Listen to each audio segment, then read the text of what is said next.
নিশ্চিত করতে এসেছি যে সরবরাহ ঠিক আছে কিনা। শ্যামবাজার মার্কেটটি ঢাকার অন্যতম বড় একটি পাইকারি মশলার আড়ত এবং এখানে সবজির আড়ত রয়েছে।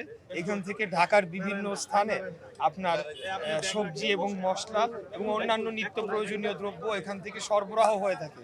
আমরা এটাই নিশ্চিত করতে এসেছি যে সরবরাহ ঠিক আছে কিনা, বাজার স্থিতিশীল আছে কিনা। আসন্ন এই রোজার মাসে আসন্ন ঈদকে কেন্দ্র করে আমাদের এই মশলার আড়ত এবং এই পাইকারি বাজার সেখান থেকে সরবরাহ সঠিকভাবে পরিচালিত হচ্ছে কিনা এবং কেউ কি অবৈধভাবে কোনো মজুতদারি করে অতি মুনাফা লাভের চেষ্টা করছে কিনা, এই বিষয়গুলো মনিটরিং করার জন্য আমরা ওনাদের সাথে এসেছি। এবং আমরা যতটুকু দেখতে পেরেছি বাজার মোটামুটি স্থিতিশীল রয়েছে।